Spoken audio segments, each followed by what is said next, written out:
गुरुर्ब्रह्मा गुरुर्विष्णुः गुरुर्देव महेश्वरः गुरुः साक्षात् परब्रह्म तस्मै श्री गुरवे नमः। ज्ञापयेच्च परं तत्त्वं प्रापयेच्च परं पदं गमयेच्च परं धाम सगुरु परमेश्वरः। परम प्रिय भक्तगण, अमृतेर सन्तानगण, आज তোমরা সকলেই এখানে বসে আছো, এতক্ষণ ভজন সন্ধ্যা শ্রবণ করলে। যেখানে সৎসঙ্গ হয়, ভগবত প্রসঙ্গ হয়, এইটি হলো সংসার রোগের মহান ঔষধ। তোমরা সংসারে আছো, অন্নগত জীব, বিষয়াসক্ত জীব, সংসার মায়ামোহে আছো, সব জিনিস তোমরা বুঝবে না। কিন্তু আমরা বহু বছর ধরে এই রাস্তায় আছি, তো এই জন্য আমরা এগুলি বুঝি, কোনটাতে ন্যায় হয়, অন্যায় হয়, কি হয় না হয়। সুতরাং সবসময় ভগবানের নাম করবে, সংসারে প্রতিটি কাজ করো শাস্ত্র নির্দিষ্ট মতে, আর ভগবানের নাম করতে হয়। ভগবানের নাম সকল বিপদ নাশকারী। সব রকম মনের রোগ, শারীরিক রোগ, সব রকম রোগকে ভগবানের নাম নাশ করে দেয়, নষ্ট করে দেয়। আর জীবনকে করে দেয় সত্যম শিবম সুন্দরম, জীবনকে প্রতিষ্ঠিত করে দেয় এবং সব রকম সমস্যার সমাধান হয়। ভগবানের নামের অপার মহিমা, মৃতকেও পর্যন্ত অমৃত করে দেয়। আর সেই নাম নিয়ে যদি তোমরা একবার শেষ সময় যেতে পারো, তো সাক্ষাৎ বৈকুণ্ঠ ধাম প্রাপ্তি। ভগবান গীতায় বলেছেন, অন্তকালে চ মামেব স্মরণ মুক্তা কলেবরম। অর্জুন, সারা জীবন তুমি যাই করো না, অবিচ্ছেদ দুরাচার ভজতে মাম অনন্যহা সাধুরেব সমন্তব্যঃ সম্যক ব্যবসিত হিসা। ভগবান গীতায় বলছেন যে তুমি দুরাচারী, ব্যভিচারী, অত্যাচারী, চরিত্রহীন যাই হও না কেন, যদি একবার অন্তরের অন্তঃস্থল থেকে বলো গোবিন্দ তুমি আমার, আমি তোমার, বাস ভগবান প্রদান করে যান। ভগবান এত কৃপালু, এত দয়ালু। তুমি যাই কাজ করো না কেন, যতই অন্যায় কাজ করো না কেন, যতই নোংরা কাজ করো না কেন, যদি একবার অন্তরে অন্তঃস্থল থেকে প্রভু আমার অনেক অপরাধ হয়ে গেছে, এখন তুমি আমার অপরাধ ক্ষমা করো। প্রভু এত কৃপালু, দয়ালু এবং কৃপার সাগর যে তিনি সব অন্যায় অপরাধ ক্ষমা করে দেন। আর তিনি সাধুপদ বাচ্য হন। ভগবত গীতায় ভগবান বলছে সাধুরেব সমন্তব্যঃ, তাকে সাধু মনে করবে। সাধু মানে পরম কার্যম সাধনতীতি সাধু। যারা জীবের জন্য জীবনের সর্বস্ব ত্যাগ করে তাদের সাধু বলা হয়। যেমন আমরা হলাম সাধু। সংসার ত্যাগ করে গুরুদেবের চরণাশ্রয় নিয়ে শত শত লোককে আমরা উদ্ধারের রাস্তা বলছি, যে এই রাস্তায় চলো। এই সংসার জঙ্গলে তোমার রাস্তা হারিয়ে ফেলেছ, এই সংসার সুন্দরবনে তোমার রাস্তা হারিয়ে ফেলেছ। সুন্দরবনে তোমরা গেলে দেখবে অনেক দিকে অনেক রাস্তা আছে, এই সংসার জঙ্গলে অনেক দিকে অনেক রাস্তা আছে। কোন রাস্তা কণ্টকাকীর্ণ আর কোন রাস্তা সহজগম্য। গুরুদেব এসে আমাদের রাস্তা দেখান। তৎপদম দর্শিতম যেন তস্मै শ্রী গুরবে নমঃ। এই সংসার জঙ্গলে আমরা পথভ্রষ্ট হয়ে গিয়েছি, দিক বিদিক শূন্য হয়ে গেছি, কোন দিকে যাব? গুরুদেব এসে বলেন এই দিকে যাও, এটা সহজ গম্য, সহজ এবং সরল রাস্তায়, এই রাস্তা দিয়ে পৌঁছে যাবে তোমার লক্ষ্যস্থলে। আর এই রাস্তায় কুয়া, নর্দমা, কাদা, গর্ত, এগুলো খেবড়ো, এই রাস্তায় যেও না। সংসার জঙ্গলের রাস্তা প্রদর্শক হলেন শ্রী গুরুদেব। তাকে যদি মাথায় করে রাখো, তার নির্দেশ, আদেশ, উপদেশ মতো যদি চলো, তাহলে জানবে তোমার জীবন যাত্রার পাথেও অত্যন্ত সহজ এবং সরল। মহাভারতের একটা কাহিনী আছে, তোমরা জানো, তা সত্ত্বেও বলছি। একবার, অনেক বড় কাহিনী, আমি খুব সংক্ষেপে বলছি। একবার যুধিষ্ঠির জল খেতে যাচ্ছেন। জল তো খেয়েছে এর আগে, ভীম, অর্জুন, নকুল, সহদেব সকলে প্রচন্ড জল পিপাসা লেগেছে। কেন লেগেছে সে কথা আমি বলতে চাইছি না, সেটা অনেক বড় গল্প। যুধিষ্ঠিরের অত্যন্ত জল পিপাসা লেগেছে। তো যুধিষ্ঠিরের যে ভাই অর্জুন, নকুল, সহদেব, ভীম, আচ্ছা দাদা আপনি দাঁড়ান, আমি জল নিয়ে আসছি। সামনে একটা বিরাট তালাব ছিল, মানে একটা পুকুর। যেই সহদেব জল আনতে গেছে, ওখানেই সে শেষ। নকুল জল আনতে গিয়েছে, সেখানেই সে শেষ। অর্জুন ভীমের মতো বীর যোদ্ধা জল আনতে গিয়েছে, সেখানেই সে শেষ। কারণ জল যেই আনতে যায়, সেই একজন জিজ্ঞাসা করে অদৃশ্য শক্তি, এই তুই যে জল খাচ্ছিস, জল নেওয়ার আগে আমার প্রশ্নের উত্তর দে। এখন এরা তো বুঝতেই পারছো, নিজেও যোদ্ধা ছিল, আর জল পিপাসা লাগলে তখন কি আর মনে হয় কি জিজ্ঞাসা করছে না করছে, আগে জলটা খেয়ে নি তারপরে কইতাম।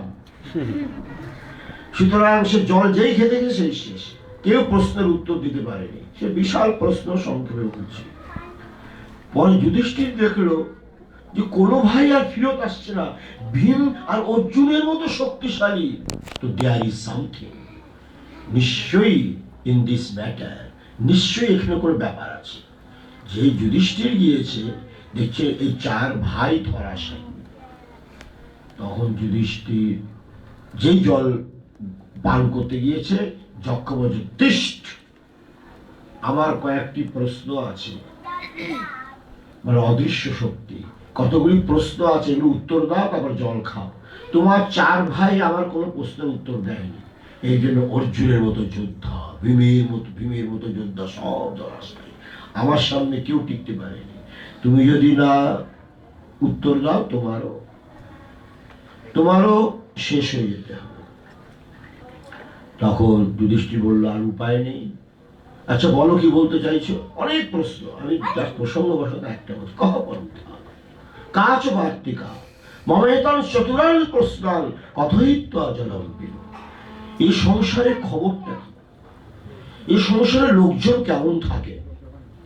এই সংসারের রাস্তাটা কি?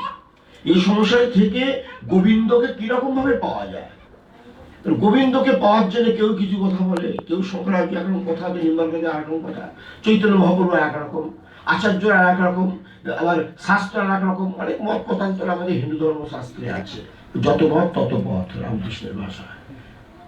তারপরে সংসারে সুখী কে?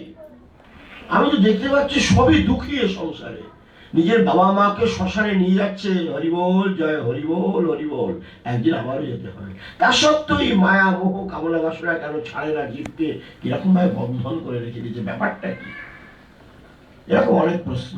তার মধ্যে একটা প্রশ্ন, যে কহ পন্থা, এই রাস্তাটা কি? তখন যুধিষ্ঠির বলছেন, তর্কো প্রতিষ্ঠা শ্রুতয়ো বিভিন্ন নৈকার্ষির যস্য মতম ন ভিন্নম ধর্মস্য তত্ত্বম নিহিতং গুহায়াম মহাজনো যেন তথস্য পন্থা। বলছেন তর্ক প্রতিষ্ঠা, তর্কের দ্বারা গোবিন্দকে পাওয়া যায় না। আর শ্রুতি অনেক, ভিন্ন ভিন্ন মত শ্রুতিতে। আমরা কোন রাস্তায় যাব, ভক্তরা দিক বিদিক শূন্য হয়ে যায়।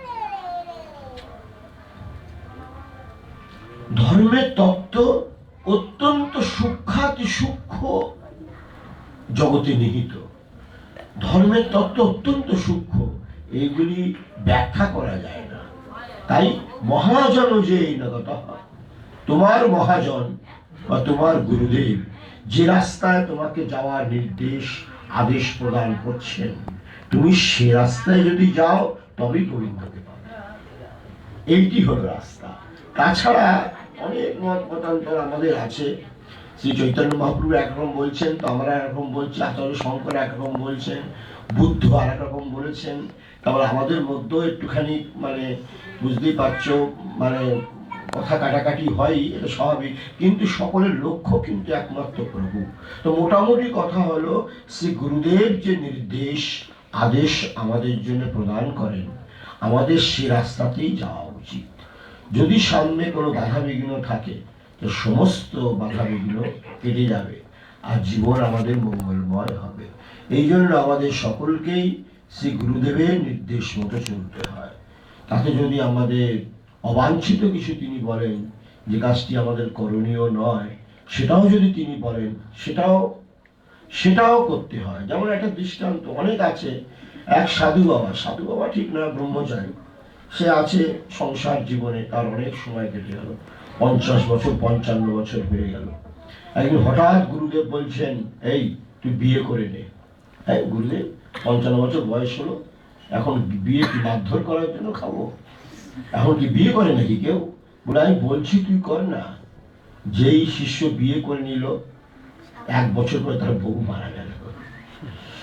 তখন গুরুদেব বললেন, তোর সবই ছিল, শুধু এই ভোগটা ছিল, এই ভোগটা আমি তোকে কাটিয়ে দিলাম। মানে সাধন জগতে অনেক রকম ভোগ থাকে, তো সেটাকে কাটাতে হয়। তো গুরুদেব সব জানেন, কি হবে না হবে তিনি সব জানেন। তিনি যে নির্দেশ উপদেশ দেন, ভক্তদের সেই নির্দেশ মতো চললে, অনুগত শিষ্যদের সেই নির্দেশ মতো চললে, নতমস্তক ভক্তদের সেই নির্দেশ মতো চললে খুব তাড়াতাড়ি সংসার সাগর পার করে চলে যায়। এক গুরুদেব তার এক শিষ্যকে বলছেন, কটা বাজে দেখো, তারা শিষ্যদের বলছেন যে এই তুই একটু মন্ত্র নিয়ে নে। তো মন্ত্র গুরুদেব সে শিষ্য বলছে, আর মন্ত্র আর কি নেব, 6টার থেকে 6টা তো আমি ইয়ে করি, কি বলে 6টার থেকে 6টা তো আমরা মানে ওয়ার্ক মানে ডিউটি করি, কাজ করি, তারপরে আবার একটু ওভার টাইমও হয়ে যায় 8টা পর্যন্ত, 2 ঘন্টা ব্যাংক ব্যালেন্স হয়, তারপরে এসে ঘুমিয়ে পড়ি, কে যে ঘুমায় তাও বুঝতে পারি না, সকালে উঠে 6টার সময় আবার চলে যাই, আবার ওভার টাইম হয়, আসি রাত্রি 10টা, যাই আবার দিনের 6টা, আমার সময় কোথায় জব করার। গুরুদেব হলেন পরম করুণাময়। তিনি যখন যে নির্দেশ আদেশ প্রদান করেন, সেটা যদি তোমার অবাঞ্ছিত হয়, পারবে না, তা সত্ত্বেও সেটা পালন করার চেষ্টা করতে হয়। কারণ গুরু সর্বদর্শী, কোনটাতে তোমার কল্যাণ কোনটাতে অকল্যাণ এগুলি সব তিনি জানেন। তুমি তোমার ভবিষ্যৎ জানো না, বা অতীত জানো নি, বা বর্তমানও জানো না, তিনি সব জানেন। তো যাই হোক, তো বললো গুরুদেব এটা তো সম্ভব না, আমার তো নিঃশ্বাস প্রশ্বাস ফেলার সময় নেই, আর তুমি কইতাছে মন্ত্র জপ, হইতো না, মন্ত্র জপ আমার দ্বারা হবে না, তোর কিছু করার দরকার নেই, তুই শুধু বলে তোর কখন সময় হয়, যখন পায়খানায় যাই তখন সময় হয়, যখন বাথরুমে যাই তখন সময় হয়, তুই তখনই করিস, মনে মনে মন্ত্র জপ করিস, ওতে কি আছে। ভগবানের নাম করার কোন দেশ কাল পাত্র সময় জাতি পাতি নির্বিশেষ কোনো নিয়ম নেই। ভগবানের নাম বাথরুমে বেশিও করা হয়। আমি তোমাদের বলেছিলাম না, একবার চৈতন্য মহাপ্রভু জিহ্বা দিয়ে দাঁত বন্ধ করে, মানে জিহ্বাটাকে দাঁত দিয়ে বন্ধ করে বাথরুমে যাচ্ছিলেন, তখন ছোট গুরু, তোমার যাবে বৃন্দাবন যাবে, ছোট গুরু বড় গুরু আছেন, সেই গুরুদেব এসে, ভগবানই গুরু এসে বলছে, এই চৈতন্য তুই মুখটা খোল। বলে কেন, আমি পায়খানা যাচ্ছি তো। বলে পায়খানা যাও, যেখানে যাও, কখন মরবে তার কোনো ঠিক নেই, এই জন্য গোবিন্দের নাম সবসময় করবে। তখন তিনি মুখ খুলে দিলেন। যাই হোক, এরকম বিজয় কৃষ্ণ গোস্বামী অনেক দৃষ্টান্ত আছে। তো মোটামুটি কথা হলো, বাথরুমে থেকেও ভগবানের নাম করা যায়, ভগবানের নাম কোনো অশুদ্ধ হয় না। আমাদের শরীরটাও তো অশুদ্ধ না হলো, আমরা ভগবানের নাম করি কেন, এই ভগবানের নাম করলে সব শুদ্ধ হয়ে যায়। যাই হোক, এমন সময় হনুমানজি উপর দিয়ে যাচ্ছিলেন। হনুমানজি রাম কাজের জন্য শ্রী গুরু চরণ সরোজ রজ নিজ মন মুকুর সুধর वरणहु रघुवर विमल यशु जोदायक फल चार बुद्धिहीन तनु जानिके सुमिरौ पवन कुमार बल विद्या देहु मोहि हरहु क्लेश विकार। আমাদের হনুমান চালিসার প্রথম শ্লোক। হনুমানজির কাছে প্রার্থনা করা হচ্ছে। এই হনুমানজি রাম কাজের জন্য বাইরে গিয়েছেন। যাওয়ার সময় তিনি দেখছেন বাথরুমের মধ্যে একটা ছেলে মানে একটা লোক সে রাম নাম করছে। তার বড় রাগ হয়ে গেল। তখন তিনি উপর থেকে নামলেন, নেমে ওকে বলছেন, এই তুই কে হে? বলে আমি হলাম একজন ভক্ত, ছোট্টখাট্ট গুরুদেবের শিষ্য। বলে কার নাম নিচ্ছিস? বলে শ্রীরাম নাম নিচ্ছি। কেন? এই অশুদ্ধ কাপড়ে আর এরকম ভাবে ভগবানের নাম নিচ্ছিস? বলে হ্যাঁ। বলে কার আদেশ? বলে গুরুদেবের আদেশ। তাই নাকি? আমার নাম, আমার প্রভুর নাম এ তো পবিত্র শুদ্ধ ভাবে নিতে হয়। তোর এত বড় আসপদ্দা যে ভগবানের নাম তুই এরকম ভাবে বাথরুমে করছিস, আর কোনো সময় নেই? বলে না, সময় নেই, 6টা to 6টা অফিস, তারপর ওভার টাইম, বাড়িতে এসে ঘুমিয়ে পড়ি, বউয়ের সাথে কথা বলার সময় থাকে না, তারপরে আবার চলে যাই। আর সময় নেই। গুরুদেব বলেছেন যখন সময় পাস তখন করিস, এই যে এখন করছি। বলে খবরদার না, আমার প্রভুর নাম এই রকম ভাবে করতে নেই। আবার ধ্যান প্রবিষ্ট হয়ে শুদ্ধ আসনে বসে করতে হয়। ঠিক আছে, তুমি যাও, আমাকে নাম করতে দাও। হনুমানজি বলছে খবরদার, আমি যাচ্ছি, কিন্তু এই নাম করিস না। আবার হনুমানজি উপরে উঠে গিয়েছে। তিনি আবার জয় রাম শ্রীরাম, জয় রাম শ্রীরাম, জয় রাম শ্রীরাম, জয় জয় রাম, জয় রাম শ্রীরাম, জয় জয় রাম, জয় রাম শ্রীরাম, জয় জয় রাম, জয় রাম শ্রীরাম, জয় জয় রাম, জয় রাম শ্রীরাম, জয় জয় রাম, জয় রাম শ্রীরাম, জয় জয় রাম, জয় রাম শ্রীরাম, জয় জয় রাম, জয় রাম শ্রীরাম, জয় জয় রাম। এই রাম নাম জপ করে বাল্মীকি মানে রত্নাকর সে হয়ে গেল বাল্মীকি। নামের কি শক্তি! একবার যে কৃষ্ণ নাম করে, জীবের কি সাধ্য আছে তত পাপ করে। অন্তরে অন্তঃস্থল থেকে যদি ভগবানের নাম করো, তোমাদের সব পাপ তাপ কেটে যাবে। ভাগবতে একদম শেষ শ্লোকও আছে, নাম সংকীর্তনম যস্য সর্বপাপ প্রণাশনম প্রণামঃ দুঃখ শমনঃ স্তম নমামি হরিম পরম। সুখদেব নিজে বলছেন পরীক্ষিতকে, ভগবানের নাম সর্ব পাপ নাশক। এই নাম জপ করলে তোমাদের সংসারেও শান্তি, আবার সশরীরে স্বর্গ গমন, সব দিকে তোমাদের লাভ। এই জন্যে সংসারে থেকে সংসার করো, গোবিন্দের নামও করো। তাই সেই ভদ্র ভক্ত, রাম ভক্ত, গুরুদেবের নির্দেশ, কে কি বলছে না বলছে আমার শোনার দরকার নেই। গুরুদেব তিনি পথ নির্দেশক, সংসার জঙ্গলের পথ নির্দেশক, সুতরাং তার কথা শুনবো। হনুমানজি আবার নেমেছে, বলে তোর এত বড় আসপদ্দা, আবার রাম নাম শুরু করেছিস? বলে একখানা তার হাতে থাপ্পড়, যার থাপ্পড় রাবণও সহ্য করতে পারে না, সেই দিয়েছে একটা থাপ্পড়, খুব জোরে একটা চপেট মার দিয়া, আর সেইটা খেয়ে তিনি সীতা রাম একেবারে শুয়ে পড়েছে। আর গুরুদেবকে বলো, গুরুদেব তোমার মন্ত্র জপ করে এক মুখে যা খেলাম তাতেই আমি শেষ, চোখ উল্টে। আর এক মুখে যদি খাই গুরুদেব, তোমার কথা শুনলে যে কি দুরবস্থা আমার হবে, তার কোনো চিন্তা নেই। এই পর্যন্ত হনুমানজি চলে গেলেন রামজির কাছে, রামকে সাষ্টাঙ্গ প্রণাম। রাম হেসে হেসে বললেন, কি খবর টবর ভালো তো? বলে হ্যাঁ সব ভালো, তোমার ভক্তকেও পিটিয়ে দিয়ে এসছি। রামজি গম্ভীর হয়ে গেলেন, বলে হনুমানজি সব কাজ করে এসছো? হ্যাঁ সব কাজ করে এসছি। হনুমান চিন্তা করলেন রাম এত গম্ভীর হয়ে গেলেন কেন? তখন হনুমানজি জিজ্ঞেস করলেন, প্রভু আমার দ্বারা কি কোনো অপরাধ হয়ে গিয়েছে? প্রভু বলে, অপরাধ আর কি বলবো, এই যে থাপ্পড়টা আমার মুখে এখনো 5 আঙ্গুল আছে, আমার মুখে থাপ্পড়